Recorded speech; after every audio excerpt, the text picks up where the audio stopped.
Começamos ou queres comentar?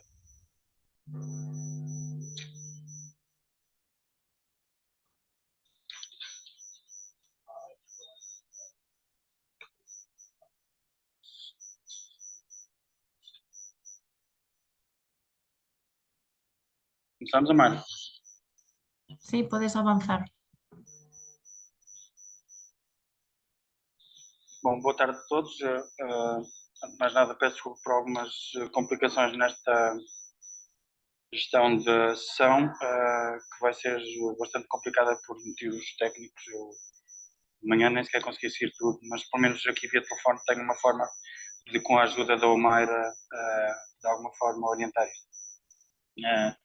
Esta sessão da tarde do GoDeep começa com a apresentação de um conjunto de comunicações cujo objetivo foi aqui dar-nos alguma perspectiva de projetos de grandes dimensões e do impacto que isto pode ter em termos de, por um lado, a própria organização logística de uma intervenção deste género, por outro lado, da visibilidade e do potencial de comunicação, de difusão e, como se discutia hoje de manhã, a relevo social da arqueologia subaquática.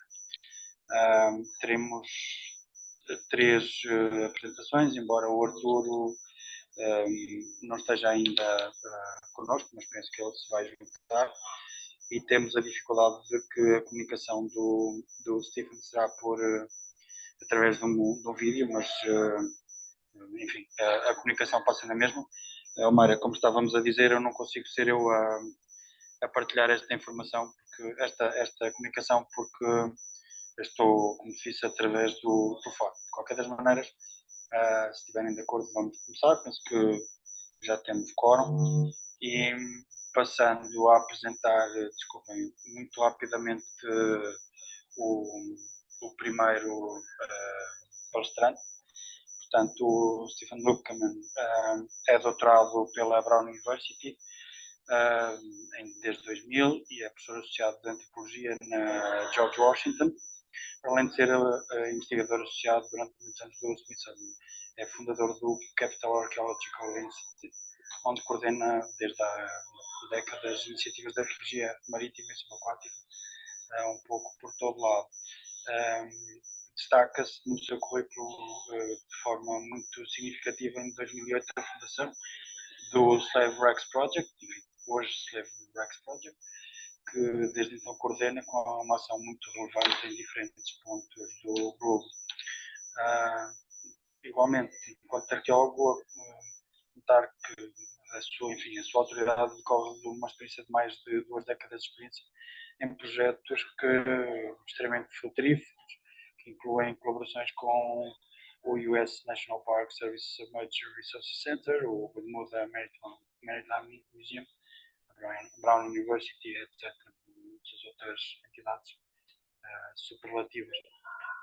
Por fim, não quero deixar de notar o seu empenhamento muito ativo na preservação da memória histórica do continente africano, destacando até o contributo para a reflexão acerca do impacto negativo dos conflitos atuais na preservação desta memória histórica, com um destacado trabalho reconhecido em Moçambique.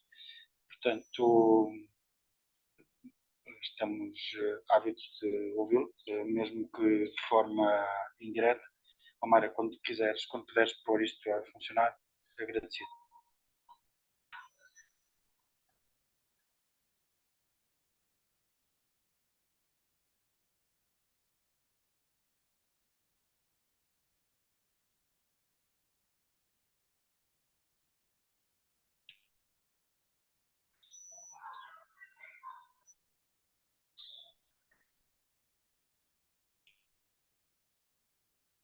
Não está, pois não, mas...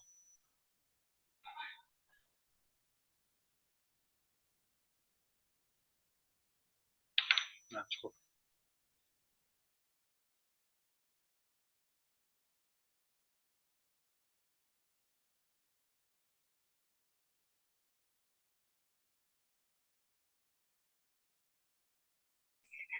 Disculpar otra vez partilla sin audio. Compartilhar. Tá.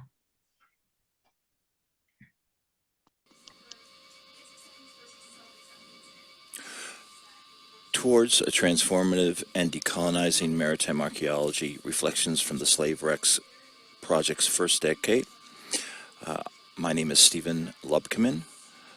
I'm an associate professor of anthropology at the George Washington University and one of the co-founders and the co-coordinator of the Slave Wrecks Project, and I will be presenting this on behalf of my co-authors.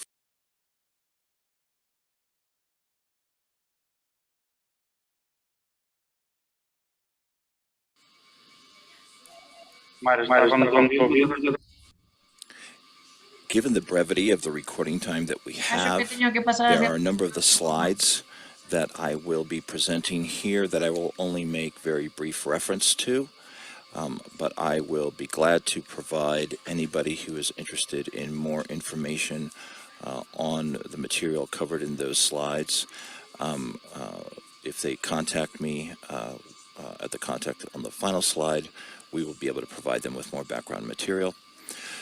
Very briefly, the Slave Wrecks Project was founded in 2008 as the African Slave Wrecks Project Diaspora Heritage Root Project, and its current core partners and international leadership are drawn from these organizations here that are listed on this page, but it is a collaborative research program that is conducted with colleagues, institutional partners, and individual researchers in a number of different countries listed here: Mozambique, Senegal, South Africa, and others, with other locations under discussion.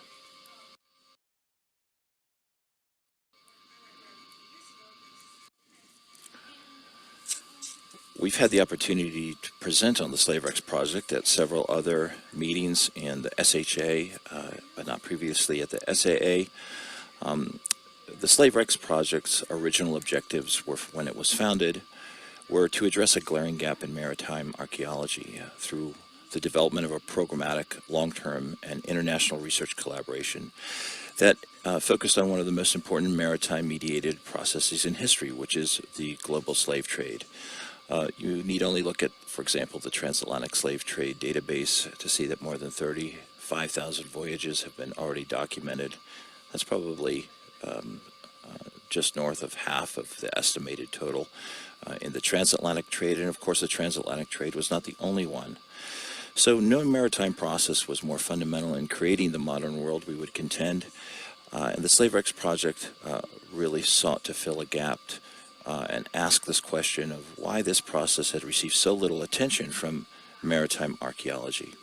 In other presentations, we discussed how at the beginning of the project a decade ago, fewer than 10 initiatives had been undertaken in an effort to locate and study ships related to the slave trade.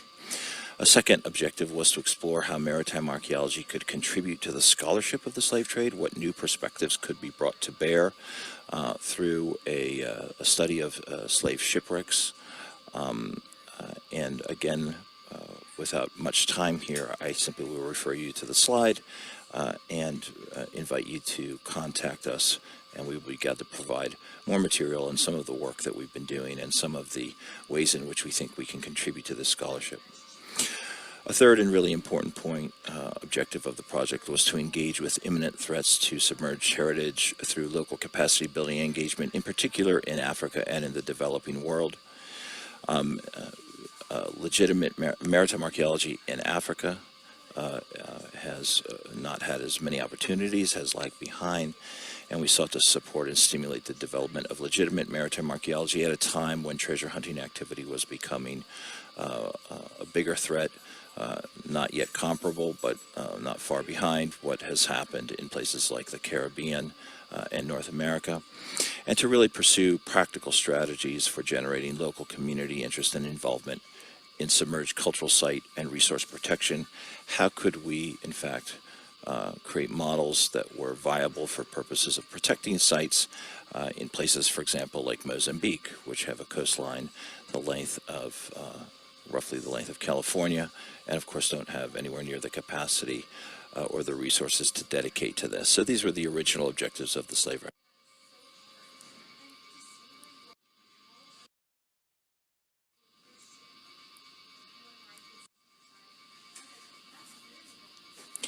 If you've heard of the SlaveRex project before, you may have seen either in the CBS 60 Minutes documentation or the recent edition of Archaeology Today that came out in the winter edition, the story of the São José Paquete de África. Perhaps you've had the opportunity to visit the Smithsonian National Museum of African American History and Culture, in which a number of artifacts from this particular shipwreck, which we have been working on for a good part of the last decade, and represents the arguably the first archaeological investigation of a ship that was carrying slaves at the time that it foundered off of Cape Town, coming from Mozambique and headed to Brazil at the time in 1794. But I'd like to, again, I don't have much time here to talk about the actual archaeology that's being conducted on the site. I'll make brief reference to this, but I'd like to talk about the work that we've been doing around and derived from this particular shipwreck to highlight some of the evolution of SlaveRex project's visions, objectives, and the scope of activity over the last decade. And, you know, I would argue that the SlaveRex project has gone from being a project to scope of action was really dictated by an interest in how maritime archaeology can transform understandings of the past. And I noted a few ways in which that was the case, some of the original objectives in the previous slide, to a project that really has become equally and perhaps even more concerned with also transforming maritime archaeology as a social practice in the present, and in leveraging its potential to transformatively engage with the enduring legacies of the past that we are investigating. The slave trade is over, but the legacies of the slave trade are alive, and we suggest that the maritime archaeology of the slave trade, when pursued as a practice that is conscious of its social import and impact in the present, holds some potential for engaging with those legacies in new and in publicly and scholarly transformative ways. So I'd like to talk a little bit about the São José the Paquete de África. It's not the only investigation within the SlaveRex project, of course, but it provides, I think, a good template, a good point of entree for talking about this evolution and how we've really come to conceive of and sought to pursue maritime archaeology in a much more expansive way, and as a decolonized and transformative social practice.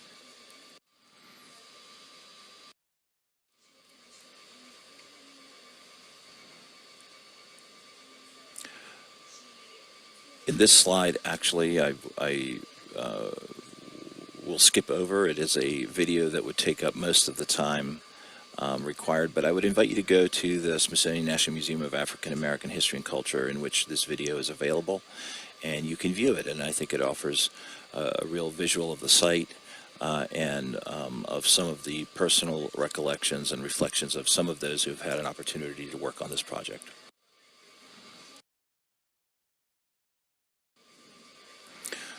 Here I offer you some brief vignettes, pictures, images of the site itself, part of the work that is being done.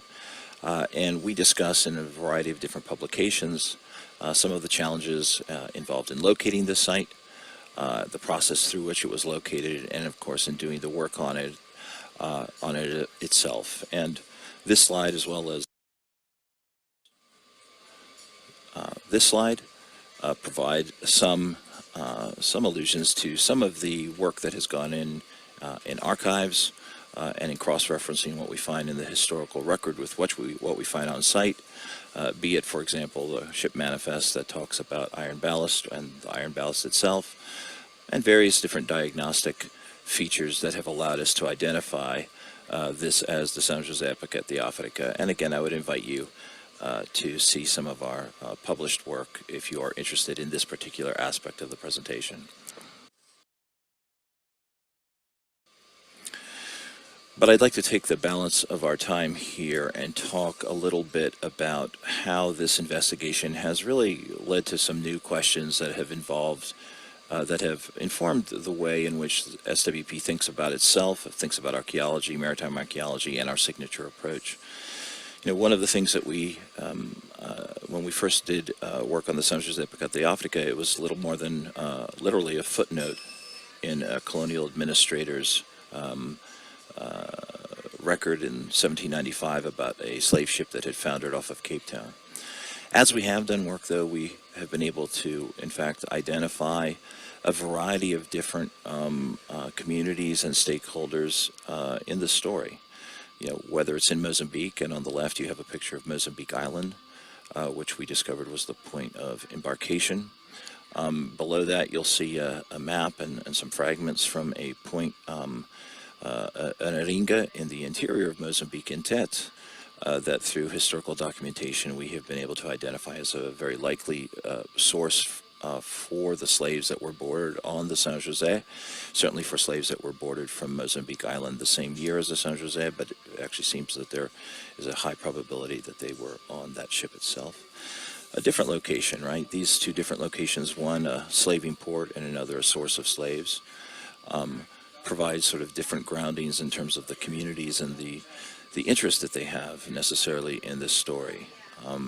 But both are, in some sense, stakeholders in this heritage. Of course, in South Africa, this is an image of what is now Iziko's, one of the museum facilities at Iziko, but at the time was a slave lodge, and we know that the survivors, roughly half of the slaves who survived the shipwreck, were originally kept here at the slave lodge before they were sold locally in South Africa. And part of our research is, in fact, engaged in trying to find a little bit more about their fate and whether there are descendants. We also know, of course, from research in the intended destination of Maranhão, Brazil, that although the São José did not arrive, several other ships arrived in the wake of the São José, and some of our work has been dedicated to finding the descendant communities, and some of this research in the archives, has produced some interesting findings down to individually named slaves, which those of you who do research in this area will know is a fairly uncommon type of finding, and has led us to pursue efforts in the Quilombolos to try to identify those with a link to Mozambique.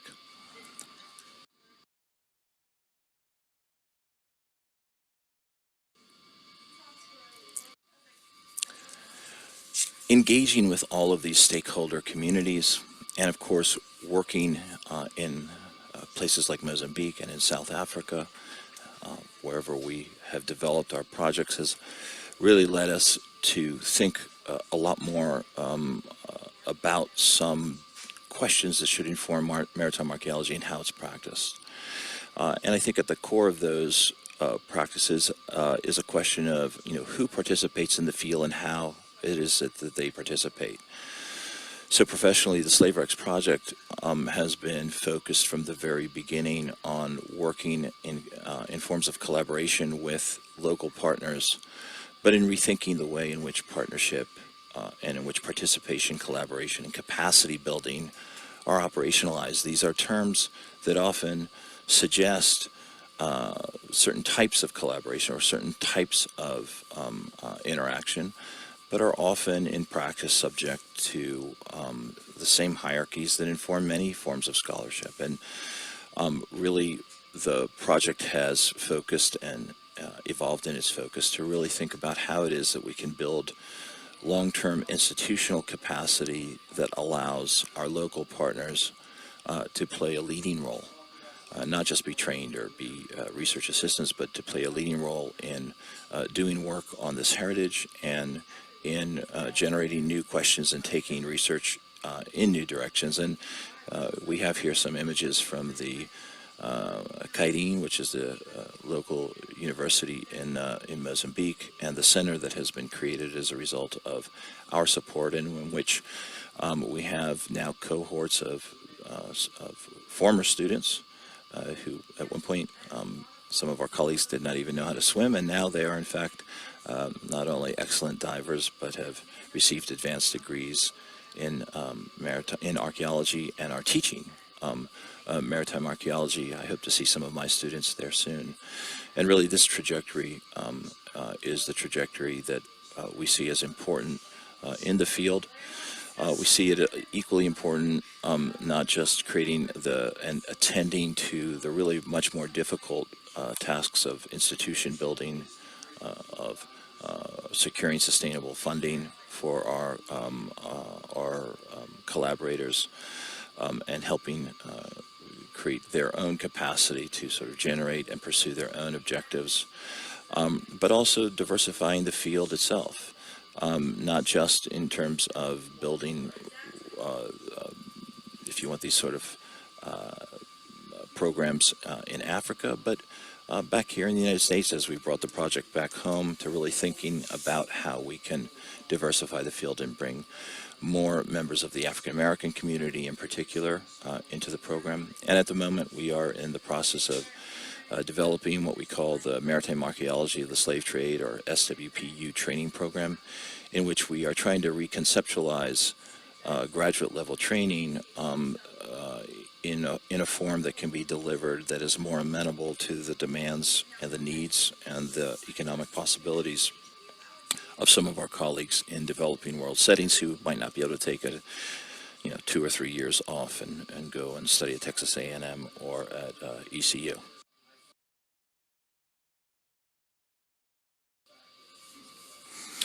At the very center of what we do, and this was important in the beginning but has become even more important, is how we engage with stakeholder communities. And there are different types of stakeholder communities, and I'll highlight 2 real quickly here.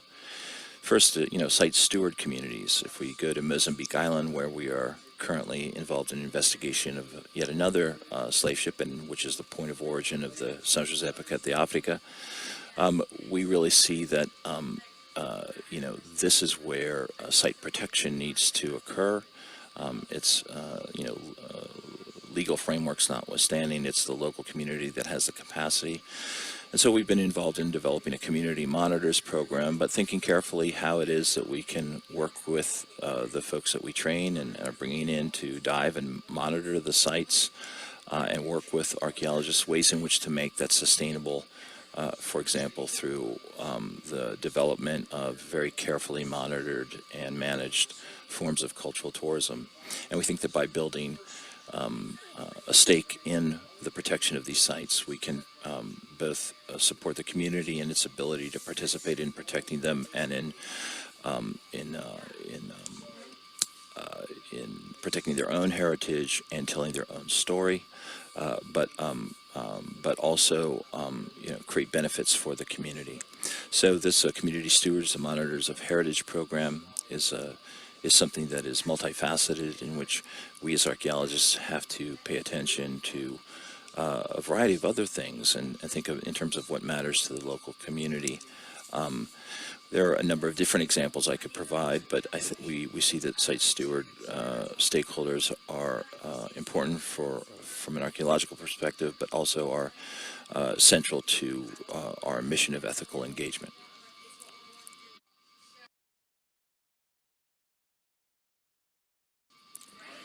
We think that it's equally important, as we start to think about what maritime archaeology values and pays attention to not just prioritize the typical scholarship. Scholarship is very important, but what does public-facing scholarship involve, strive for, and prioritize?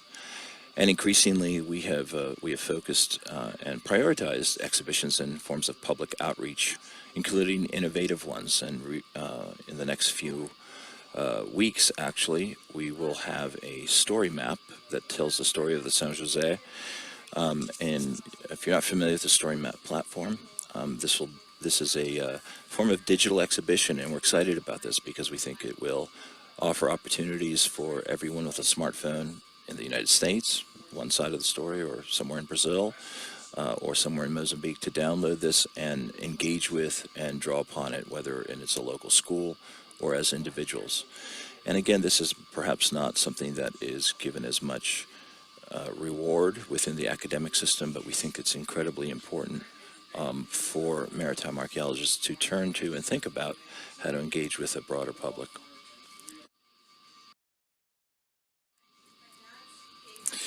We do think that the work that we're doing has some pretty important implications for thinking about new questions in maritime archaeology. Again, I don't have much time here, but we would suggest, if you look at a place like St. Croix here on the left where we are pursuing work, this is a map that shows every single inch of that entire island at one point was under the control of one plantation owner or another, the entire economy dedicated to slavery. And as my colleague, Dr. Jennifer James, once challenged me and said, you may not find a ship that was carrying slaves, but what ship coming into St. Croix was not involved in the slave trade? I think that this opens up all sorts of new and interesting ways in which to think for maritime archaeology, to think about how it engages with this topic, and also how it brings this topic into broader engagement with history and with historical archaeology and with maritime archaeology writ large. So this is just one brief example, and I could discuss many more, but of course time won't allow. I think at the core of what we are trying to bring to maritime archaeology is the question of why we do what we do. And we would invite our colleagues to increasingly think about themselves, not narrowly in terms of maritime archaeology as, stopping at the site or stopping at the conservation of artifacts, but for thinking about what it is that the site and its mapping and the conservation of those artifacts mean in the world in which we live. What does it mean to bring the past into the present? How are we positioned in a privileged way to talk about how the past links to the present? On the left, you see a map showing in 1801 the different types of quote-unquote merchandise exported from Mozambique Island, and at the very top, on the far right, 171 slaves. A remarkable image for the way in which it shows that humans are reduced to simply another commodity. This is from the same time as the Saint Jose, and on the right you see the Saint Jose site, which is located off of Clifton in South Africa, perhaps some of the most expensive real estate on that continent. Movie stars, exiled former rulers, and how do those inequalities that we see so starkly in a place like South Africa, but we see also evident in our own country, in the United States and elsewhere, how are these linked to this past, and how can investigating a ship that lies in the middle of the waters of this particular bay where inequality is so starkly visible today, how is it that we can bring that story and bring it to the surface and use it to engage with some of the profound legacies of the slave trade, which are, in fact, these forms of inequality. And this, I think, is what we would suggest very broadly is what it means to for archaeology to recognize itself as a social practice, as something that is done now and today, in which we are deploying the past, and we should be asking ourselves of why we are investigating the past and deploying, and how we are deploying it today. We think that this invites archaeologists to consider doing much more than typically is the case in archaeology, to, again, go beyond the site, go beyond the artifacts, and to think very carefully about how it is that they can engage in a variety of innovative ways with the present that is the legacy of the past that we might investigate.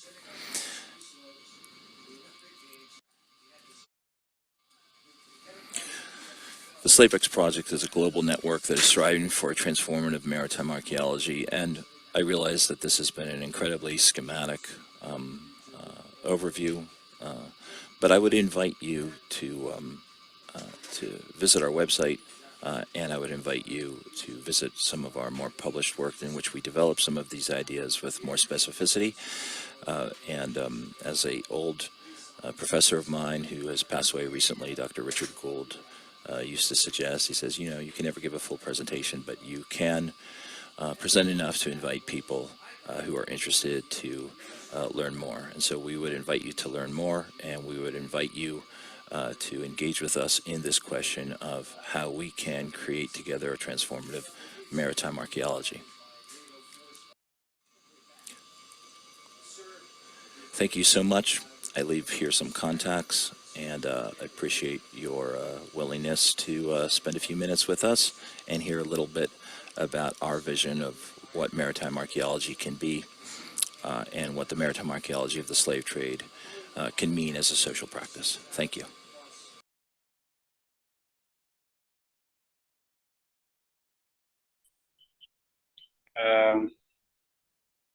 Coisas de facto em pouco tempo.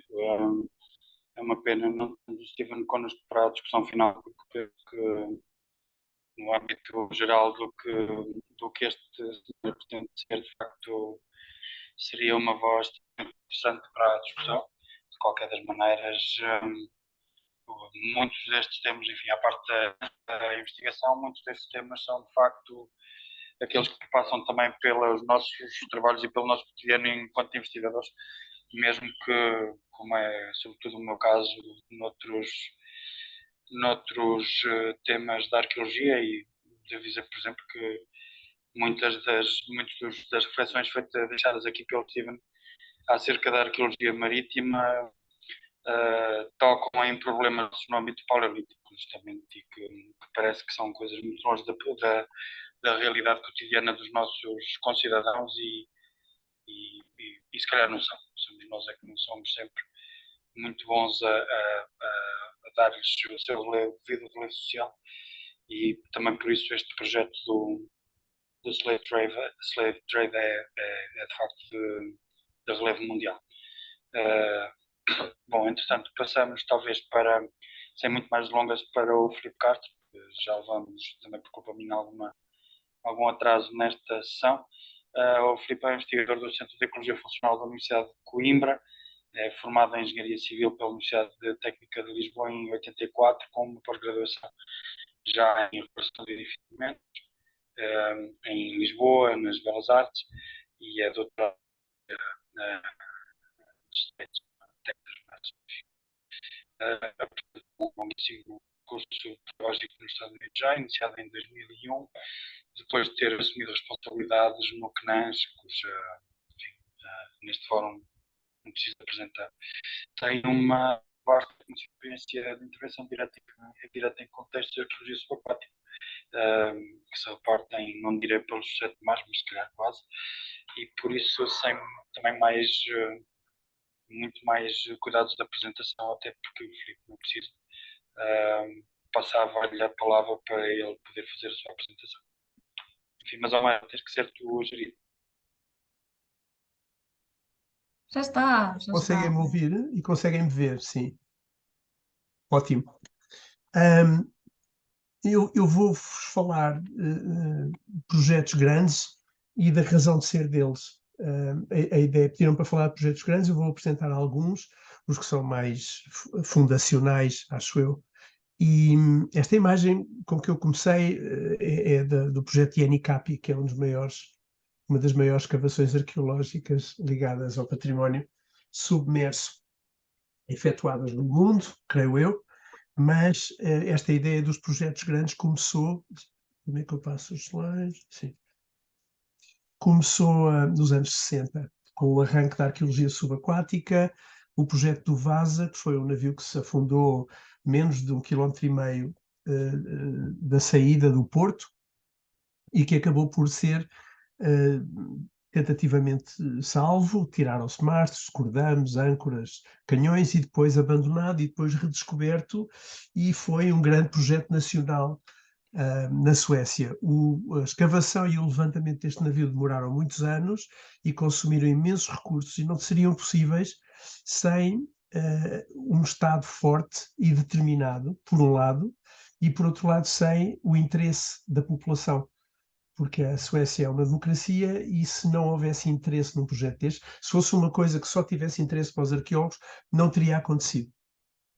Isto não é um projeto de orgulho nacional, porque o navio, como eu disse, virou-se à saída do porto, mas é um projeto muito, muito interessante e muito complexo e que continua e que gerou uma grande quantidade de publicações e de conhecimentos e de cursos e ainda prossegue, porque um dos problemas que que o levantamento deste navio colocou foi a preservação do casco.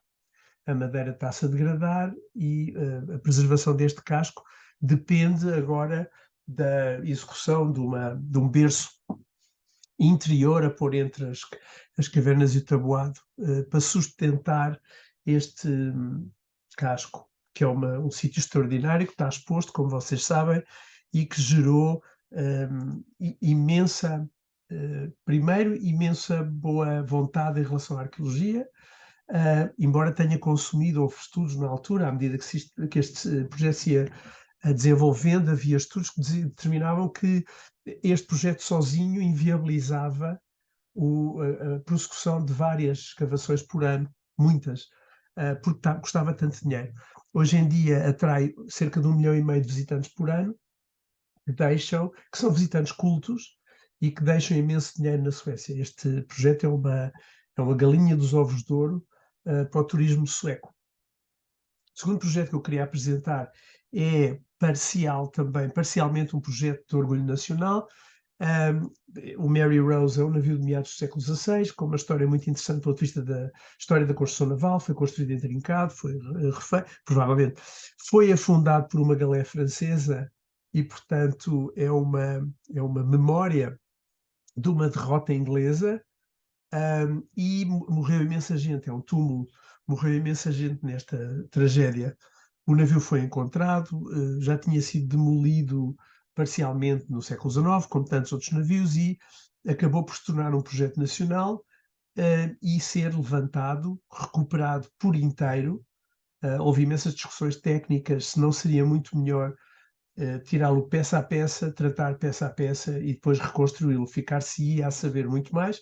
Não foi isso que aconteceu, mas o projeto continua e está em estudo.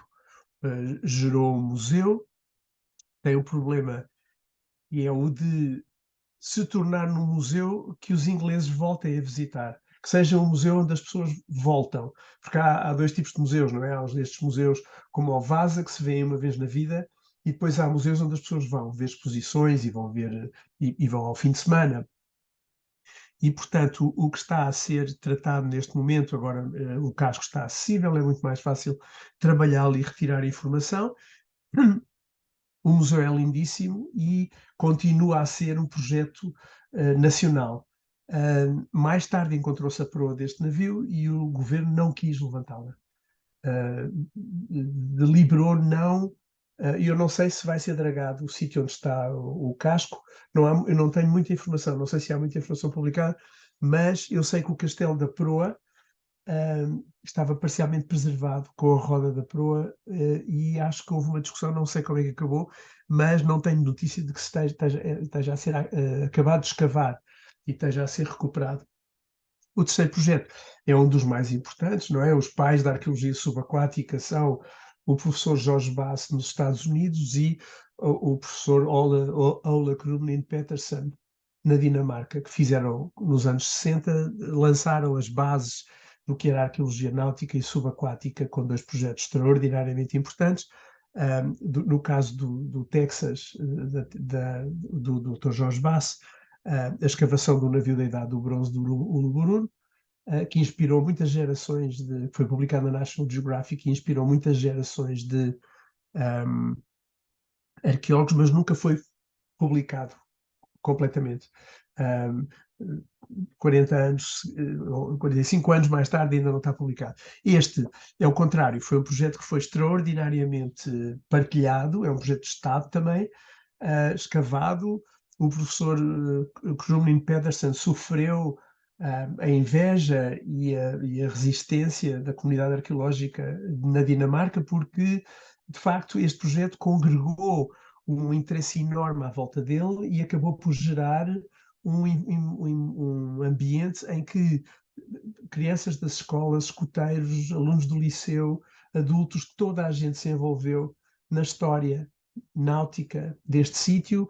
Fez-se um museu lindíssimo, onde se estabeleceram também bases fundamentais para o registro e tratamento de madeiras provenientes de meios úmidos, e mais tarde descobriram-se uma data de navios afundados junto ao museu, numa dragagem de ampliação do porto. Hoje em dia, eu não sei quantos visitantes tem, mas a parte mais importante deste projeto é a arqueologia experimental. Os dinamarqueses construíram réplicas dos navios todos, remaram-nos, navegaram-nos, levaram o maior de todos, o Sea Stallion, até à Irlanda, por mar, aprenderam imenso sobre este período e sobre a vida destas pessoas e sobre o processo de desenho e construção dos navios, publicaram tudo, fizeram documentários, e isto é um projeto extraordinariamente aberto. Eu devo dizer que a Dinamarca já de si era o país onde se dizia, eu não sei se, eu só li isto numa fonte, nunca confirmei, que a revista mais lida na maioria dos países da Europa era a revista da televisão, a TV Guia de cada país. TV Guia dos espanhóis, TV Guia dos franceses. Na Dinamarca era uma revista de arqueologia, com os achados arqueológicos, e o Museu Nacional de Arqueologia da Dinamarca é extraordinário, e este projeto continua a formar pessoas e continua a atrair pessoas. Há um albergue da juventude junto ao museu, e a única queixa do mundo inteiro é que a cerveja é caríssima na Dinamarca, mas é de facto um sítio extraordinário. O projeto que eu queria apresentar a seguir vem da China, do sul da China. Encontraram um navio num excelente estado de conservação e resolveram tirá-lo do fundo do mar num bloco de, mais uma vez, isto é um projeto de cima para baixo e não de baixo para cima, e que é financiado e fundamentalmente organizado pelo Estado chinês. No caso do Estado chinês, não é uma democracia, e eu não sei se os chineses teriam muito interesse em arqueologia subaquática antes deste projeto. Sei que agora a escavação deste projeto recebeu interesse dos mídia e académico suficiente para justificar a construção de um museu enorme, que recebe milhares de visitantes, e onde se explica esta componente importantíssima da Rota da Seda, que é a componente marítima. Há, claro, neste caso deste projeto, uma componente política muito importante. A China quer fazer uma espécie de união asiática baseada na Rota da Seda, e já há muitos anos esta parte tem feito uma iniciativa diplomática muito importante, cultural, no sentido de amaciar a vontade dos vizinhos, dos países onde tradicionalmente a Rota da Seda passava, e para construir uma comunidade económica, com um banco, com uma moeda central, e é um projeto de longo prazo da China, e a parte cultural tem sempre sido importantíssima do ponto de vista deles. Eu queria fazer só um parênteses e voltar atrás, só para dizer que o património cultural, a maneira como os países tratam o património cultural tem imenso que ver com, tem uma importância enorme na maneira como esses países são apercebidos na comunidade internacional. Se são funcionais ou se não são funcionais. Se são países civilizados ou se são países de selvagens. É um dos indicadores. O projeto de que vos falei no princípio é um projeto extraordinário, lançado pelo Erdogan. Ele arrependeu-se amargamente, nunca mais volta a deixar fazer um projeto de arqueologia desta dimensão, onde os arqueólogos reconstruíram a história deste porto até à pré-história, até ao Paleolítico. Esta escavação é uma escavação de um filme do Indiana Jones, com centenas de pessoas a escavar ao mesmo tempo, com equipas de arqueólogos a trabalhar entrusadas, e onde apareceram 34 navios, restos de navios, interessantíssimos, com um horizonte cronológico relativamente curto. Há uns navios antigos, mas a maioria são navios medievais. As descobertas foram extraordinárias, e está planeada a construção de um museu onde todo este património seja valorizado e se torne numa atração turística, não só dentro da Turquia, mas fora da Turquia. Tem imenso que ver com, como se sabe, também na Turquia. A Turquia e a China são duas ditaduras que são particulares, porque os ditadores interessam-se pela qualidade de vida dos cidadãos. Há um interesse real e que é mesurável da maneira como o Erdogan e o Xi, os presidentes Erdogan e Xi, tratam a população. E quando prendem e matam, fazem como o cartaz do maio de 68, como tinha um polícia a dar um tiro num estudante e a dizer: vou-te matar, mas é para teu bem. Neste caso, a cultura e a antiguidade da Turquia, não é? Da Anatólia, estão em caso desde a projeção que a escavação de Çatalhöyük tem. Não havia Turquia, não havia turcos na Anatólia quando Çatalhöyük apareceu e desapareceu. Mas mesmo assim, a Turquia tem feito da arqueologia e da cultura uma espécie de aglutinador de cola social e civilizacional que são interessantíssimos. Isto são modelos do Museu Silvia a ser construído, que vai parecer. Segunda parte e última da minha, eu tenho ainda, suponho, 3 minutos. Vou rapidamente passar os slides. Há muita água, quer dizer, há pouca água, mas cobre uma superfície enorme. A água junto às pessoas tem uma importância extraordinária, económica, social, cultural, histórica. Era muito mais fácil levar a pimenta da Índia para Portugal, para a Europa, num navio, 200 toneladas, do que 2.000 camelos a pagar portagens em todas as... E, portanto, estas máquinas extraordinárias que foram construídas para fazer guerra, para mapear o planeta, para levar pessoas, para proporcionar encontros, trabalhos de etnografia. Os historiadores gostam de colecionar coisas más, não é? Há imensas coisas boas na expansão europeia. Então, esse património está conservado e a conquista do mar a que estamos a assistir já, não é? As reuniões sobre a invasão dos oceanos e, sobretudo, para minar, para tirar minérios, costumavam ser escassas e hoje em dia é uma prioridade económica do planeta inteiro. Todos os países estão a olhar para as suas águas económicas por causa do valor que elas têm do ponto de vista dos minérios. E eu acho que vamos fazer ao mar o que fizemos à atmosfera, já começámos, e, portanto, eu não sou muito otimista em relação a isto. O que acho é que podíamos, se calhar, em Portugal, que é um país que está relativamente preservado do ponto de vista ecológico, avançar para lançar as bases de uma arqueologia subaquática, marítima, consequente e que fosse possível, porque é de facto muito importante esta correlação entre a civilização e a educação das pessoas e a maneira como elas vivem. O tempo passa e a maneira como nós evoluímos ajuda-nos a pensar melhor, a viver melhor no presente e a pensar melhor no futuro. Os países que investem na cultura não temos tempo para discutir isso, mas vivem muito melhor. Não é por acaso. A Alemanha tem tido um Estado forte, tem 20 vezes mais orquestras e quase 30 vezes mais óperas do que os Estados Unidos. Portugal lançou uma estratégia do mar que é normal, saudável e informada, não está mal escrita, portanto, era uma oportunidade extraordinária para resolver este problema da americanização do mundo. O mundo cada vez está mais horizontal e mais chato e mais igual, e olhar para o passado pode nos dar uma alternativa, porque a maneira de viver das pessoas no mundo e na Europa, como grande pena minha, é cada vez mais pró-americana. Ter coisas. E o passado é importantíssimo. Não é por acaso que os americanos fizeram uma cópia do Parthenon no Tennessee, não é? Se nós quisermos ver o Parthenon, não vamos a Atenas.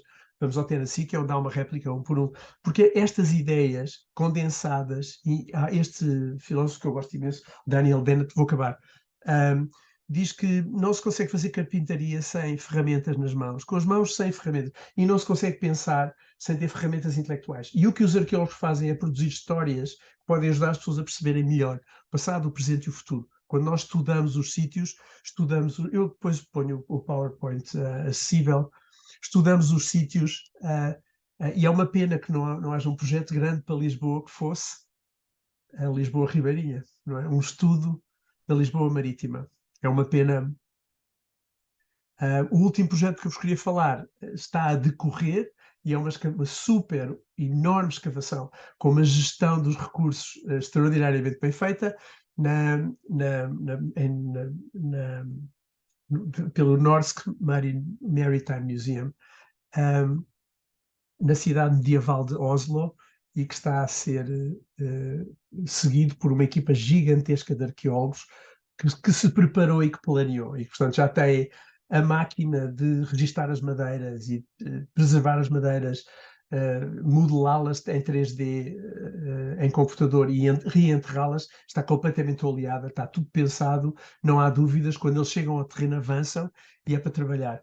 Infelizmente, eu sei que em Portugal ainda não se começou a pensar, já se começou a pensar, mas ainda não se fez nada, sobre as dragagens que vão acontecer no Tejo, e é o slide com que eu vos deixo. Peço desculpa, demorei mais 2 minutos do que devia. Obrigadíssimo. Se tiverem... Agora eu... Já está.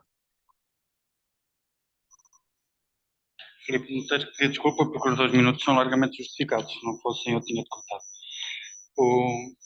Obrigado, foi ótimo. Outra vez, algumas questões super interessantes e que penso que daqui por uns minutos poderemos discutir. Tenho a certeza que agitaste um bocado de, enfim, tema para reflexão.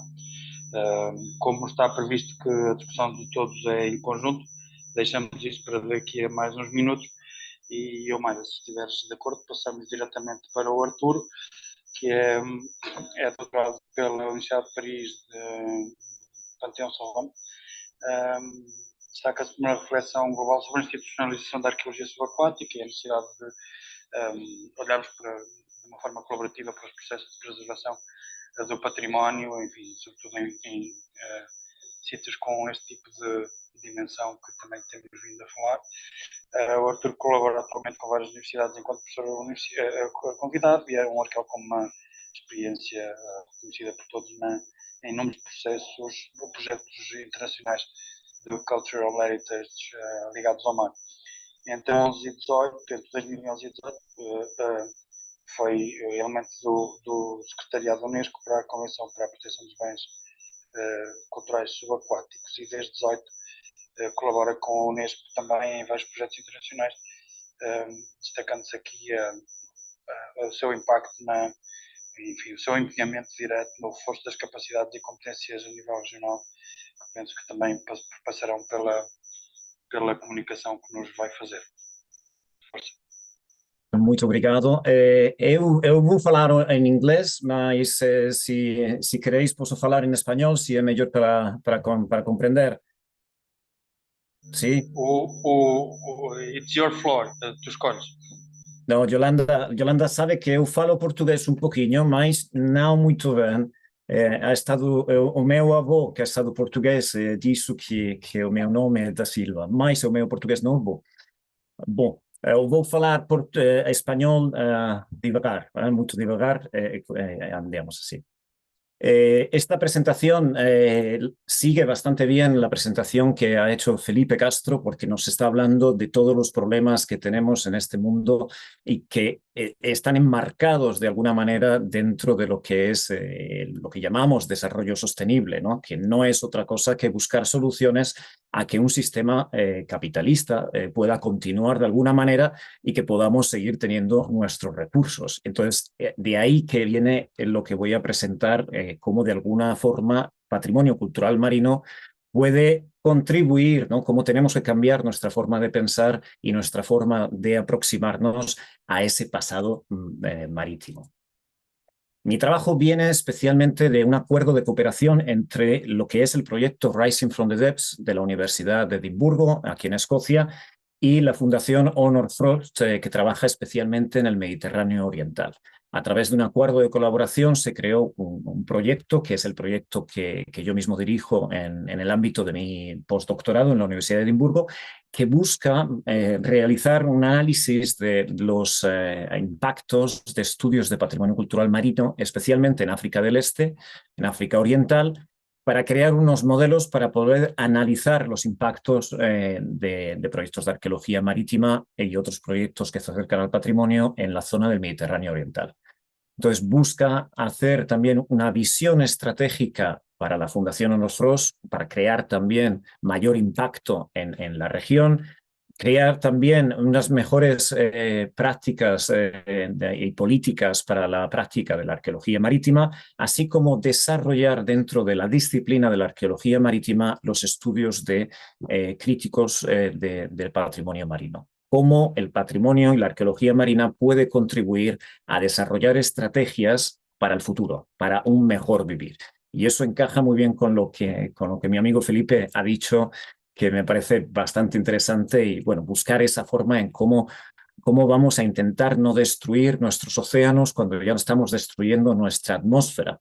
Y parece que a lo mejor con todas las tendencias que hay de Blue Economy, ¿verdad? La economía azul, el crecimiento azul, que lo intentan vender de una manera, digamos, sostenible y duradera, parece que no hay otra frontera. La frontera es el mar y es donde vamos. Una vez que acabemos con el mar, supongo que iremos a Marte y a la Luna y bueno, ahí ya poca arqueología nos queda. Y esto se ve muy bien en cuanto hablamos de los objetivos del desarrollo sostenible. Esta agenda aprobada por todos los estados en la sede de Naciones Unidas en 2015 es una forma de poner esos objetivos que queremos para que el mundo sea mejor, para que podamos seguir creando crecimiento no solo económico, aunque esta filosofía está bastante basada en pensamiento de crecimiento económico, sino también social y environmental, medioambiental, para que exista una mayor estabilidad y una mejor forma de vivir. El problema, se creó esta agenda con objetivos concretos para 2030, en el cual el patrimonio cultural solo aparece mencionado solo una vez, por lo cual yo creo que es digamos, un fallo de toda la comunidad internacional y especialmente de la UNESCO, que es de alguna manera también la principal agencia que intentaba meter cultura dentro de esta agenda. Sin embargo, está el Objetivo de Desarrollo 11 con el Objetivo 11.4, que sí nos habla de que los países tienen que reforzar esfuerzos para proteger y salvar el patrimonio cultural y natural del mundo, por lo que está vinculado al crecimiento de ciudades y está vinculado a patrimonio mundial. Pero si miramos qué se identifica para que nosotros podamos medir cómo se consigue ese objetivo, es el indicador 11.4.1, que nos habla del Total Per Capita Expenditure, del gasto que hacemos. O sea, ya está vinculando la protección del patrimonio con el gasto. Y eso es importante. Evidentemente, todos los estados, todas las agencias, se necesita muchísima mayor financiación para que el patrimonio pueda protegerse. Pero si no existe también una concienciación, una educación, una involucración de las comunidades que crean el patrimonio. Pensemos que patrimonio no es arqueología. Patrimonio es la manera en que nosotros creamos la visión del pasado, a través de la arqueología, a través de documentos históricos, a través de acciones políticas, etc. Dentro de la Agenda de Naciones Unidas en 2030 también surge la década de las ciencias oceánicas con objetivos concretos. No voy a mirar todo muy específico, pero sí vemos que existen unos objetivos que nos hablan también de que exista un océano que inspire, que enganche a las comunidades, ¿no? Pero también cultura no estuvo integrado en un principio. De ahí que se creara lo que es el Ocean Decade Heritage Network, que es una plataforma que incluye a muchísimos distintos actores y partners para integrar dentro de las ciencias oceánicas lo que es la importancia del patrimonio cultural marino. Los invito a que lean ese artículo que les pongo en pantalla. Dentro de todo eso, lo que nos falta muchas veces es medir cómo medimos que el patrimonio cultural marino, que la arqueología marina, lo que nosotros hacemos, contribuye a mejorar la sociedad. No existen indicadores de referencia que nos digan cómo podemos mejorar esas acciones. Se están desarrollando algunos y algunos solo están vinculados a distintos convenciones, a la protección material del bien arqueológico y no así como se refleja en la sociedad. Entonces, la UNESCO sí tiene lo que es una herramienta que se llama Culture for Development Indicators, que nos habla de cómo medir la cultura para desarrollo. Esta herramienta está basada en información cuantificable por parte de los estados. Los estados dan esa información. Y también las distintas convenciones de la UNESCO, los programas como Patrimonio Mundial, la lucha contra tráfico ilícito, tienen mecanismos que informan cómo cada convención se implementa en su país. Ahora, la Convención de Patrimonio Cultural Subacuático no existe ningún mecanismo para saber cómo se implementa en cada país. Hace poco en París fue la reunión de Estados partes de la Convención de 2001 y el secretariado intentó aprobar un periodic reporting, ¿no? Una forma de poder verificar cómo se implementa, ver los problemas y ver cómo avanzamos. Y fue curioso que los estados partes, los estados mismos dijeron, no, no queremos que nos controles cómo implementamos la convención. Y entonces se está posponiendo, ¿no? Era un intento de ver cómo contribuye la arqueología subacuática y el patrimonio subacuático a la sociedad actual y ver cómo mejorar su importancia. Y esto se ve que se necesita de desarrollar esto. Esto viene de años atrás, que ya hubo una auditoría a la convención y se dijo que se necesita tener un mecanismo de implementación. Bueno, dentro de esta introducción es donde surge el proyecto Rising from the Depths, que es un proyecto que surge en el año 2017 gracias a la financiación del Consejo de Artes y Humanidades del Reino Unido, especialmente para desarrollar las humanidades como herramienta al desarrollo. Específicamente, lo que es la red de Rising from the Depths busca ver la manera en que el patrimonio cultural marino, y ahora hablaré de lo que significa patrimonio cultural marino, cómo patrimonio cultural marino puede contribuir al desarrollo económico, medioambiental y social en los estados de África del Este, en situaciones específicamente concretas, intentando entender desarrollo sostenible también como desafíos globales, no solamente cómo desarrollar de una manera que pueda ser mantenida, sino también cómo mitigar los problemas actuales a través del patrimonio, creando una cohesión entre los distintos partners. El proyecto Rising from the Depths ha financiado 27 proyectos distintos en Kenia, en Tanzania, en Mozambique y en Madagascar. Les invito a ver la página web del proyecto y ha definido un nuevo concepto, una nueva acepción del término patrimonio cultural marino a través de distinto contacto con las comunidades autóctonas de distintas zonas de allí, hablando con comunidades locales, con la gente que vive día a día del medio marino, que son ellos los que construyen el patrimonio marino, son los que se ha construido una visión holística en el cual no solamente hablamos de patrimonio subacuático y de relictos hundidos, sino también hablamos de distintas manifestaciones y materiales actuales, distintas tradiciones y también la manera que las distintas sociedades encaran día a día su relación con el océano, desde distintas prácticas de vida, distintas prácticas de pesca, etc. Una visión holística que todavía no es recogida per se en ningún tipo de marco legal internacional, digamos. Sí lo comprendemos como arqueólogos y antropólogos, lo entendemos así, pero no existen marcos legales y políticos que lo entiendan así. La Convención de la UNESCO solo habla de patrimonio subacuático y muchas veces está extremadamente enfocada a la cultura material de un barco hundido, del relicto en sí, ¿no? Y muchas veces falla en hacer las conexiones con el medio ambiente y con las sociedades que están interesadas en ellos. El marco teórico en el cual se basa Rising from the Depths incluye dentro de sí mismo, aunque sea un poco complicado de entender este esquema en la pantalla, pero involucra muchísimo lo que es la agencia de la comunidad, o sea, lo que es la acción misma de las comunidades que viven en el espacio marino son los mismos que han llevado a cabo el desarrollo de proyectos al mismo nivel que expertos locales e internacionales, ¿no? Igualmente se ha involucrado a la industria, la industria que trabaja dentro de estos ámbitos, especialmente aquellos que construyen puertos, construyen urbanizaciones, etc. Y el mundo político también, ¿no? El mundo de creación de políticas como la UNESCO, las comisiones nacionales, las autoridades nacionales, y dentro de ahí es donde se ha ido creando los distintos proyectos.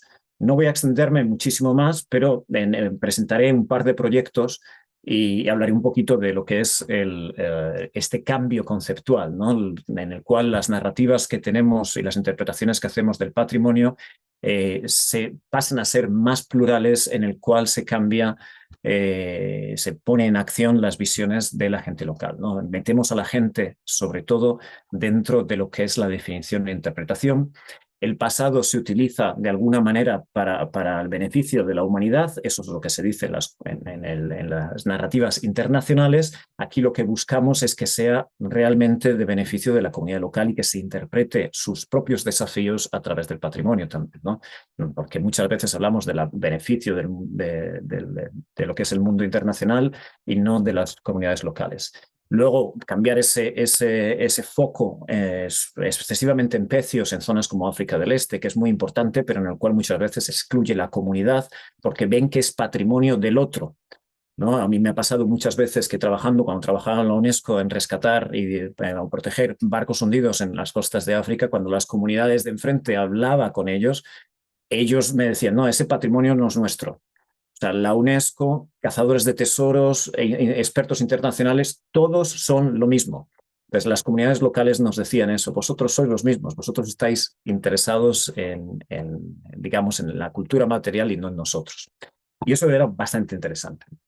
Así, muy brevemente, porque podéis seguir en internet más el proyecto, hay proyectos como en la ciudad de Lamu, en el norte de Kenia, Patrimonio Mundial, en el cual la Agenda de Desarrollo de Kenia puso en implementación un proyecto de construcción de un megapuerto y un conducto de comunicación con el interior de África para poder extraer minerales y llevarlos a la costa, afectando grandemente no solamente al sitio de patrimonio mundial, sino a las comunidades que viven del espacio marítimo alrededor, cambiando no solo las dinámicas medioambientales, afectando también a distinto patrimonio cultural material sumergido, sino también la vida tradicional de las comunidades en esa zona. El proyecto lo que estuvo mirando especialmente es exactamente cómo el patrimonio cultural marino había sido afectado a través de estos proyectos, para poder dar al Estado quería herramientas para poder mejorar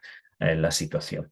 No solamente las comunidades pesqueras habían sido desplazadas de su sitio tradicional, pescando en otros sitios, completamente desraizadas de su tierra misma, sino también se había afectado todo lo que es su ecosistema, la forma de pescar, forzando un cambio en las prácticas de pesca que la misma comunidad no había percibido, no había querido tener eso. Ellos estaban contentos con sus técnicas de pesca, con su construcción de barcos y con la sostenibilidad que ellos habían llegado a tener. Bueno, pues este proyecto cambió todas las prácticas y incluso se llevó a los tribunales de Kenia, dando la razón a las comunidades costeras y a lo que es su vinculación histórica con la región. No había existido ningún tipo de consulta. Otro proyecto que es interesante es el trabajo que ha hecho el Museo Nacional de Kenia junto a un grupo, a una asociación de comunidades especialmente dirigido por mujeres de la comunidad de Mida Creek en Kenia, que es toda esta zona de áreas marsales en el cual pues, lo que se busca es a través de la gestión de ese patrimonio cultural marino. Hay pecios en esta zona, hay la utilización de manglares, construcción típica de barcos, especialmente también gastronómica, cómo a través de una buena gestión de esa zona se puede luchar contra inegalidades de género, la deforestación, mitigar los efectos de la subida del nivel del mar, etc. Estas comunidades han creado pues, distintos proyectos, distintas organizaciones locales que lo que están haciendo es un modelo sostenible de turismo local, en el cual la construcción también náutica ayuda a atraer a gente de otras zonas a conocer un poco cómo se construyen los barcos de manera tradicional, siendo una de las únicas escuelas que existe en esa zona porque ya se había perdido. Igualmente, visitas a las zonas donde hay barcos hundidos, etcétera, creando todo desde la comunidad un modelo más o menos sostenible en ese aspecto. Fue afectado evidentemente por el coronavirus en un momento dado, pero ahora se ha relanzado en el último año. Estos son unos ejemplos de los proyectos. Evidentemente hay 27 proyectos y ahora mismo se está trabajando en sumar todo lo que son las implicaciones. Dentro de los trabajos de Rising from the Depths se crearon también distintos talleres junto a comunidades, junto a políticos y autoridades en temáticas específicas como el medio ambiente, la involucración de la comunidad, marcos legales y de políticas, desarrollo, industria o gestión integrada del patrimonio y del medio ambiente, ¿no? Todos estos talleres se han desarrollado en conjunto con distintos actores locales. Junto a la UNESCO creamos bastante distintos talleres para el desarrollo de políticas. Una vez resumidas las recomendaciones de los talleres, gracias a la UNESCO Nairobi y a la UNESCO en Dar es Salaam, pudimos estar en contacto con los distintos ministerios, las distintas administraciones y gestores de patrimonio mundial, gestores también de pesca y desarrollo, para poder poner sobre la mesa los problemas y las posibles soluciones que existen utilizando el patrimonio de manera como conductual, como una herramienta de trabajo. Y al mismo tiempo, lo que se hace en el proyecto es desarrollar la disciplina. Está trabajo en arqueología marítima para el desarrollo sostenible en distintas universidades. Se han dado clases en la Universidad Eduardo Mondlane en Maputo, pero sobre todo en distintos ámbitos, y ahí viene mi parte también de trabajo en el Mediterráneo Oriental, en el cual se ha involucrado en la enseñanza de la Universidad Americana de Beirut, en la Universidad de Alejandría, en el Instituto Británico de África Oriental, y aquí en la Universidad de Edimburgo estamos desarrollando de manera piloto un programa que trabajará patrimonio marino y desafíos globales también. Muchos de los resultados preliminares tienen que ver, bueno, pues con esa integración que tiene que existir en la manera de gestionar patrimonio cultural, la sociedad y la naturaleza alrededor, ¿no? Que vienen vinculados a una forma holística que ya llevamos trabajando en arqueología marítima, pues digamos casi 3 décadas, en cuanto a la visión del ecosistema, ¿no? El patrimonio marino, la arqueología, la cultura material es uno más dentro de un ecosistema en el cual la sociedad, el medio ambiente son actores también mismo, ¿no? Dentro de lo que podría llamarse un poco flat ontologies, dentro de lo que es teoría de arqueología, podría mirarse dentro de eso, ¿no? Entonces, las legislaciones que existen y la manera en que se implementan en los países en los que hemos trabajado, muchas son bastante hereditarias de procesos coloniales, en el cual existe una división cartesiana entre naturaleza y medio ambiente, que ha sido continuada también por políticas de la UNESCO, en el cual pues, patrimonio subacuático bajo el agua se trabaja de una forma, patrimonio en tierra se trabaja de otra, medio ambiente en otra forma, y no existe una unificación. Cuando realmente todo afecta a lo que es la gestión del medio ambiente y a la gestión propia. Hay muchas herramientas que se pueden desarrollar en ese aspecto, desde los impactos, ¿cómo se dice? Evaluaciones de impacto que no están bien implementadas, pero también los proyectos de Rising Frontiers han creado junto a las comunidades locales, digamos, protocolos comunitarios específicos para poder negociar con las autoridades nacionales lo que son sus prioridades dentro de lo que es la parte de sus tradiciones, pero también lo que ellos quieren para su bienestar y desarrollo dentro de unas regiones y zonas, ¿no? Hemos comprobado también que existen muchas áreas marítimas protegidas que existen sobre el papel, se protegen áreas y se excluye a lo que son los pescadores de poder pescar en sus áreas tradicionales sin darles una alternativa de viabilidad, lo que fuerza a cambiar drásticamente sus formas tradicionales de pesca y no poder buscar mejoras vinculadas a sus propias necesidades.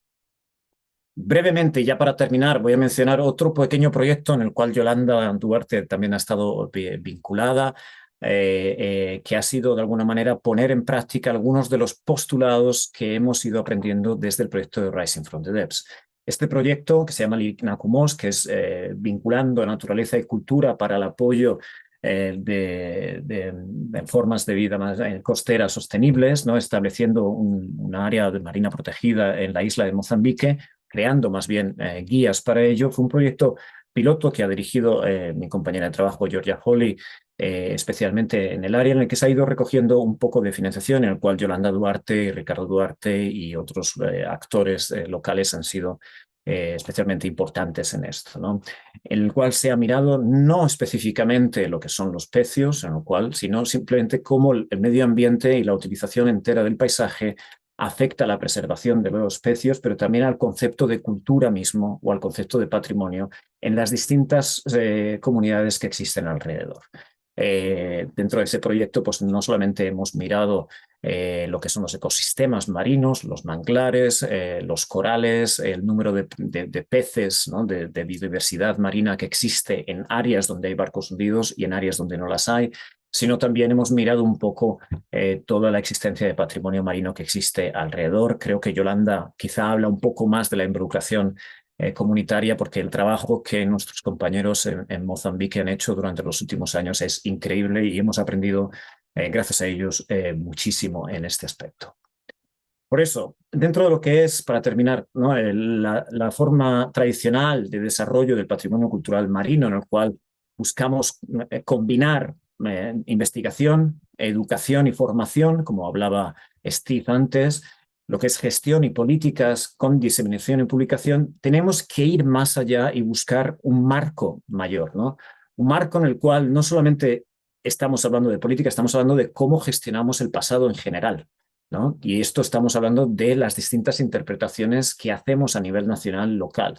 Hablamos del conflicto que puede llegar a existir con unas políticas de patrimonio global, de patrimonio mundial, cuando eso se aplica a distintas realidades de entender el patrimonio a escala local, ¿no? También en la práctica del mismo patrimonio, pero en la práctica también de la gestión, ¿no? De la necesidad de cada vez una mayor interdisciplinaridad, y eso lo vemos aquí. Hay una necesidad del arqueólogo marítimo ser parte de algo mayor, ¿no? De ciencias oceánicas, de ciencias marinas, de ciencias sociales oceánicas. Estamos viendo cómo todo esto nos está llevando a un proceso de crear nuevas disciplinas. No sé dónde llevará, pero sí, evidentemente, que vamos a ir mucho más allá del estudio único de la cultura material del pasado. Tenemos que involucrar muchos otros aspectos dentro de ese estudio, ¿no? Y vincularlo muchísimo con la naturaleza. Las políticas necesitan juntarse, cambiarse, necesitamos repensar los programas internacionales de patrimonio, ¿no? Muchos solamente hablan de su tipo de patrimonio y no protegen los vínculos que existen a otro tipo de manifestaciones patrimoniales. Tenemos que repensar eso. Y evidentemente hay que poner en el centro de todo a la gente. La gente es la que crea el patrimonio, la gente es la que crea las necesidades y la comprensión del medio ambiente también, ¿no? Ese tipo de educación, ese tipo tiene que ser también bilateral con las comunidades, con la gente que lo vive, pero al mismo tiempo comunicativa con los expertos y con las políticas que se realizan. Hasta ahí llego. Muchísimas gracias. Espero que no haya hablado muy rápido. Si hubiera hecho en portugués hubiera sido horrible, pero bueno, estoy abierto a preguntas en portugués, en español y en inglés o francés, como queráis, no hay problema. Gracias. Arturo, duvido que tivesse sido horrível, fosse em que língua fosse, porque o conteúdo é tão interessante que se fosse em mandarim nós fazíamos o esforço. Temos ainda um bocadinho de tempo para fazer alguma discussão e eu gostaria que ela acontecesse. Vou rapidamente beneficiar aqui utilizar aqui a minha posição de alguma força para chamar a atenção para duas ou três linhas de discussão que me parecem que que passaram até por vários das comunicações e que são super relevantes. Em primeiro lugar, tanto o Steven como o Arthur falaram muito insistentemente desta necessidade de trabalho com as comunidades locais e a exploração do potencial de inovação social da arqueologia. Mais uma vez, como eu vos dizia antes, é um tema, esta necessidade de exploração do potencial de inovação social é um tema que não é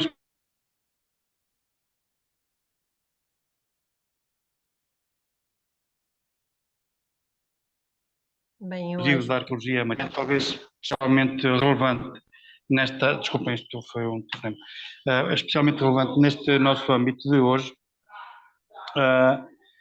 E, para além disso, a necessidade de colocar, o Arthur falou disto também com muita insistência, a necessidade de colocar as pessoas no centro, é fundamental.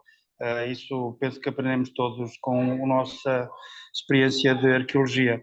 Outro tema que talvez seja interessante é esta consciência interventiva, esta percepção que todos estamos progressivamente a ganhar de que o património, e nomeadamente a arqueologia, embora no nosso cotidiano e nos dramas do nosso cotidiano pessoal e profissional possam surgir muitas vezes como parecendo afastados das preocupações centrais da sociedade. Pelo contrário, eu penso, e de hoje isto também ficou aqui claro, que o património, como dizia o Arthur, não é passado, é a nossa visão do passado, e isto vem, esta espécie de inception, em que nós progressivamente nos apercebemos primeiro do impacto social da nossa investigação e depois dos impactos que esta consciencialização pode ter sobre a nossa investigação, também é outro tema de discussão interessante e sobretudo relevante no caso da arqueologia marítima, justamente, onde que nos introduz aqui uma dimensão interessante, sobretudo para alguém como eu que vem de fora, que é o acesso direto a processos que são de âmbito global e mesmo planetário. Quer dizer, há muito do registro da arqueologia marítima, uma parte relevante do registro da arqueologia marítima, responde diretamente ou informa diretamente sobre processos com valor planetário, com valor global, e processos históricos que, portanto, hoje estão justamente no extremo da atualidade temática, questões como as migrações, a desigualdade, a escravatura, etc., que são de facto o centro da agenda política mais prospectiva. Depois mais dois temas talvez relevantes para lhes fazer uma referência rápida. Primeiro, que estamos cada vez mais numa direção de uma visão holística da preservação do património. O Arthur também falou muito especificamente disto e penso que é algo que nos deve preocupar a todos enquanto classe, a necessidade de alguma forma combater fracionamentos, sejam cartesianos, disciplinares, o que nós quisermos, e olhar para a preservação do património, se calhar do planeta, de uma forma muito mais articulada, no sentido, no nosso caso de hoje, do que ele referia como estas putativas ciências oceânicas, etc. O Arthur também falou, deixou muito claro, e esse é outro dos temas, que também ultrapassa os limites da arqueologia marítima, mas que é relevante aqui, embora de facto a importância do nosso trabalho a nível social no sentido societário, seja muito grande e os próprios documentos de orientação da União Europeia o deixem muito claro, embora isto seja assim, é decepcionante a representação do património nos ODS da Unesco. De facto, penso que é um problema em que teremos todos que trabalhar numa próxima iteração desse projeto perspectivo. E por fim, referi que também se notou nas três apresentações que os arqueólogos percebem hoje muito facilmente que este impacto também é um impacto económico e que se não quisermos discutir estas questões de impacto económico, seja qual seja o nosso posicionamento, a derrota é garantida à partida. Portanto, é preciso ser capaz de discutir e de combater eventualmente os nossos opositores também com as suas armas. Uma última nota, até porque lá está, como dizíamos, alguém dizia, falamos muito de desenvolvimento sustentável, mas a questão é saber se aquilo que nos estão a propor é verdadeiramente sustentável ou se sob esta capa não está apenas algum conjunto de interesses que são mais comezinhos. E por fim, uma última nota para dizer que o Filipe falou da pena de não haver um projeto para a Lisboa Ribeirinha, também é algo que me parece que só depende de nós, uma vez que resultados penso que não faltam. Mas enfim, desculpem, depois deste longo resumo, abrir a discussão a todas as perguntas que vos venham à cabeça.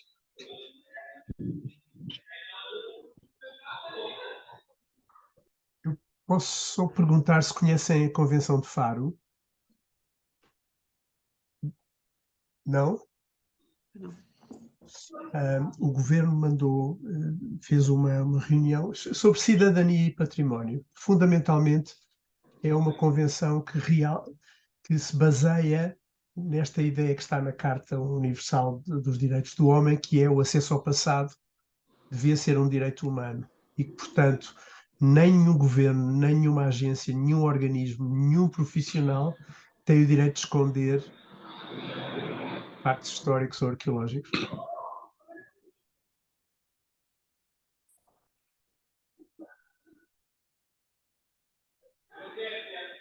Eu gostava só de dizer uma coisa relativamente ao projeto para a Lisboa Ribeirinha, que há uns anos a ERA esteve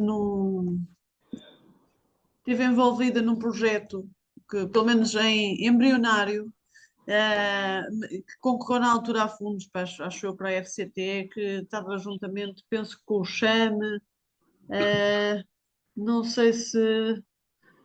Já não sei com que o Instituto ou a Universidade, agora não me recordo, já foi há bastante tempo e não foi um processo em que eu estivesse diretamente envolvida, mas já houve essa tentativa de fazer, no fundo, essa abordagem um bocadinho mais integrada aqui ao património arqueológico da Lisboa Ribeirinha. No fundo, é um exercício que, obviamente, tem de ser feito, não é? Eu agora vou um bocadinho brincar a isso no meu doutoramento, num microclima, mas é um microclima tão jeitoso e tão rico que acho que já vai dar para pelo menos dar uma chega a este processo. E eu espero francamente que seja porta de entrada para outros projetos mais abrangentes e envolver mais entidades, no fundo, porque demonstrando interesse e havendo interesse, o que não falta é trabalho, não é? Portanto, acho que é um bocado por aí. É só isso. Bem, agarrando aqui também a palavra, eu prometo que vou falar pouquinho. Eu acho que estes 3 projetos que nós observamos de larga escala dizem-nos alguma coisa. A primeira é que nada disto se faz sozinho ou isolado.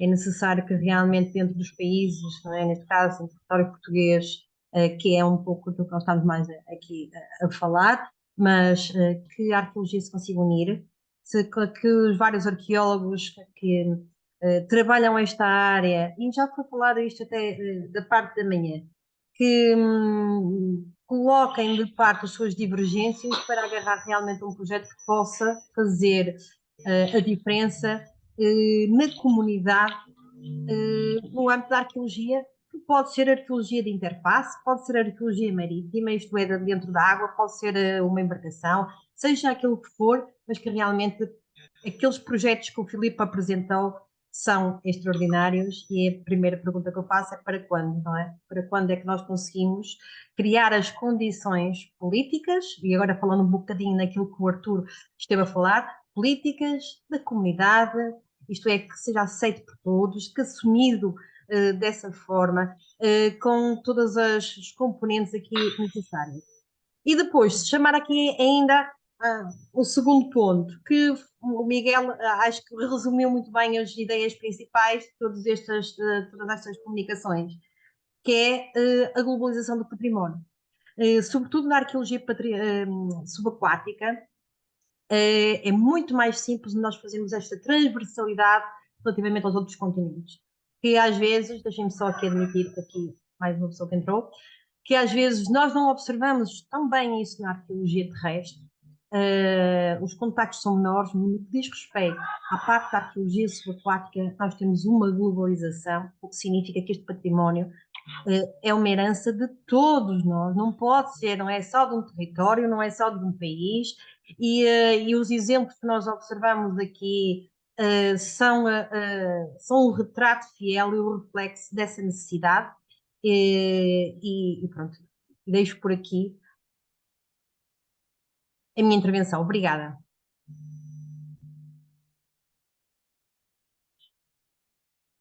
Se pudesse só dizer 2 palavras. Eu acho que não há nenhuma maneira de acontecer colaboração entre arqueólogos se for de cima para baixo. É fundamental que estas coisas comecem pequeninas, com grupos de pessoas, e é fácil. Em vez de tentar pôr o CHAME a trabalhar com o, já não sei, está tudo balcanizado, não é? Há uma data de grupos. Eu não estou cá a tempo suficiente para perceber os ódios e as rivalidades e quem é que tem não sei o quê, mas eu acho que seria impossível pôr as pessoas a trabalhar se elas não quiserem. A ideia é começar por baixo, estender a mão, se as pessoas colaboram, avançar, se as pessoas não colaboram, segue jogo, não, sem fazer, sem punir ninguém, sem nos chatearmos. É isso, é exatamente isso. Por acaso tenho algumas, enfim, aqueles que me conhecem sabem que eu não sou sempre muito simpático e sobretudo, não costumo maneirar as palavras em relação às coisas que eu penso. E acho que nós devemos ter, ainda por cima que somos cientistas, portanto temos de ter uma abordagem muito tão direta quanto possível das realidades com que nos confrontamos. E deixem-me dizer que, em relação a isso, enfim, esta questão que o Filipe levanta, há dois ou três princípios que nós devíamos ser capazes de assumir de uma vez por todas. Primeiro, isto no âmbito em que eu já vos disse que a minha percepção é que o que nós fazemos é de facto extremamente relevante para a sociedade aliás, como eu refiro quase todos os dias aqui em casa, eu só não sou médico porque eu acho que é mais importante salvar sociedades do que salvar pessoas. Se não era médico. Como é mais importante salvar a memória histórica e salvar as sociedades, eu sou arqueólogo. O problema é que nós às vezes ficamos muito pequeninos e pensamos que se resolve de maneira fácil coisas que só se resolvem com um investimento muito maior. E dou-vos um exemplo simples. Eu trabalho, como alguns saberão, muito intimamente com o projeto de Foscoa. Foscoa, 25 anos depois, continua a ter oposição de muita gente e inclusivamente regional. Não é por falta de tentativa de que se melhore. É porque, efetivamente, há coisas que só se resolvem. Filipe, compreendo o que estás a dizer, que temos que nos juntar, mas há coisas que só se resolvem mesmo com programas globais. E, nomeadamente, a questão do património cultural. Eu trabalho também muito em França. A questão do património cultural só se resolve de uma maneira, que é com educação. Educação global, não é com educação para o património, é com educação. A diferença nos meus trabalhos em Portugal ou em França, e o Tiago, por exemplo, há bocado falava de algumas dificuldades, a diferença é que aqui, se eu estiver no terreno e tiver que salvar um sítio arqueológico, tenho a oposição de quase toda a gente. E se estiver em França e tiver que salvar um sítio arqueológico, o tipo que é a ameaça tem a oposição de toda a gente. É muito diferente, porque de facto há um nível cultural de base e é nisso que temos que trabalhar. Okay? Em relação, para terminar, sem vos chatear mais, em relação à necessidade de nos juntarmos, Filipe, deixa-me dizer também outra coisa que eu hoje tenho como princípio, se calhar há 10 anos não tinha. É que nós temos que, um dos erros que nós temos na arqueologia, vocês dir-me-ão se não tiveram isto no vosso passado, mas eu tive, é que nós geralmente queremos levar toda a gente connosco. Nós quando temos uma ideia, achamos que é, por exemplo, que é preciso intervir. Nós estamos num momento, por exemplo, em que vai haver uma reformulação do património, da estrutura de tutela do património arqueológico. E todos os movimentos que eu vejo à minha volta são de pessoas que querem que todos os outros assinem. Isso nunca vai funcionar. Nós temos que passar por uma atitude de que amigo não empata amigo, e se calhar se eu tiver uma iniciativa num sentido, com mais 3 ou 4 pessoas, e a Alexandra se juntar com o Filipe e com a mãe não sei o quê, e tiver outra iniciativa que também contribui para isso é melhor do que juntarmos todos e fazermos só uma coisa. Portanto, temos que ter uma atitude mais interventiva, e eu acho que mais adulta, e com maior percepção de que somos diferentes portanto, os contributos têm que surgir e os processos históricos resultam dos contributos não estruturados de muita gente. Desculpem-me ter sido assim tão longo e reverberativo.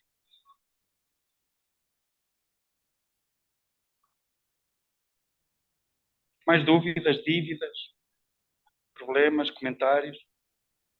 E eu só gostava ainda de dizer mais outra coisa, que é, quando se sai de Lisboa, a maioria das pessoas são porreiras.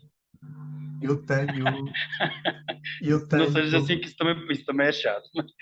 Você consegue ser pior que eu. Eu trabalho sobretudo fora de Portugal, porque eu quando cheguei cá fecharam as portas todas e eu tenho mais que fazer do que andar à procura. Enfim, vou-me queixando Se algum dia tiver alguma coisa que eu consiga agarrar, vou processar as pessoas, levá-las a tribunal e arrastá-las na lama, escrever, não terei beijo nenhum. Só bons Mas sentimentos, não é? até lá, não, eu acho que um funcionário público não tem o direito de tratar um cidadão de uma maneira diferente dos outros. Acho isso uma coisa criminosa. Na América iam presos, chama-se corrupção e nepotismo, é gravíssimo. Em Portugal é normal. E o que a Wanda estava a dizer é verdade também. É que há arqueólogos para quem uma fotografia com uma legenda mal feita serve para mandar para trás, e há outros. Há lá um funcionário da DGPC que já fez a mais pessoas, isto que é segurar a licença. Até no primeiro caso foi um grupo alemão que estava cá com uma caminhonete de equipamento, e no dia em que eles tinham que se ir embora, ele a rir deu a licença. E fez-me isso a mim também. Eu vim da América, bombeiros de Viana do Castelo, Câmara Municipal de Esposende, Universidade, Faculdade de Engenharia da Universidade do Porto, estamos todos na costa, o mar chão, e não vem a... E eu fiz o trabalho sem licença, e depois, quando fui para a América, esse funcionário da DGPC deu-me a licença, eu mudei a data dos trabalhos no relatório, para não ir lá pegar fogo àquela porcaria daquele edifício que é nojento e que o arquiteto que o fez pintou em cinzento. Eu estou a gravar, não estão? É absolutamente repugnante para mim, criminoso, que o Estado tenha o direito de mandar dizer ao Filipe que não o querem lá. Aconteceu-me a mim. E, portanto, eu não vejo nenhuma razão, nem para ter tempo na língua, nem para ter cuidado com as retaliações, nem com... quem tem medo devia comprar um cão. E eu acho que só nesse sentido é que nos devíamos organizar, que é uma questão de dignidade. Em relação aos trabalhos, não, com certeza que não. Eu tenho um grupo pequenino em Caminha, um grupo pequenino em Viana do Castelo, um grupo pequenino em Esposende, estou a fazer um grupo pequenino na Figueira, tenho um grupo pequenino em Lagos e trabalho lindamente assim, mas não tenho nenhuma ilusão de ir fazer agora um sindicato de arqueólogos que vá pedir dignidade, honestidade e acabar com o nepotismo na DGPC. Não, isso não valeria a pena. E muito menos termos um único trabalho em que toda a gente trabalha nesse mesmo.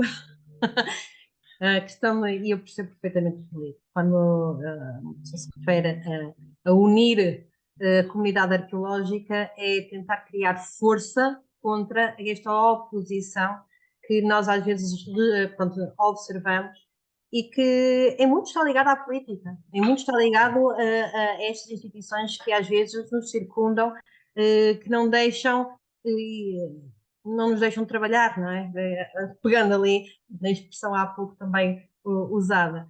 E nesse sentido, sim, é importante. E assim, eu fiquei muito contente com estes projetos, grandes projetos, como pelo menos está-se a desenvolver, e vocês, alunos, ficaram com uma ideia de outros projetos. Nós temos uma unidade curricular que é projeto, não é? Onde cada um de vocês pegou para desenvolver uma pequena ideia e tentar trabalhar essa ideia com metodologia, com o cronograma, e digamos que é a base para estes futuros grandes projetos com grandes cooperações, com grandes instituições e que são transatlânticas. E isto é a parte relevante aqui desta sessão. São 4 horas, eu acho que nós temos que passar a seguir, não é, Miguel? Sim, Então, acho que correu bem, tanto correu bem que ultrapassamos o tempo na discussão. É melhor ultrapassar o tempo na discussão do que nas apresentações. Mas sim, ficaremos todos com os contactos para conversar mais tarde sobre estas coisas, e não vamos pressionar aqui o tempo da sessão seguinte. Portanto, obrigado a todos e até muito breve. Muito obrigado, muito obrigado. Deixei-vos a convenção de Faro no chat, está bem? Se quiserem ficar com ela, está em PDF. Portanto, Yes, I saw them. Thank you for sending them over to us. They're really interesting. You're welcome. We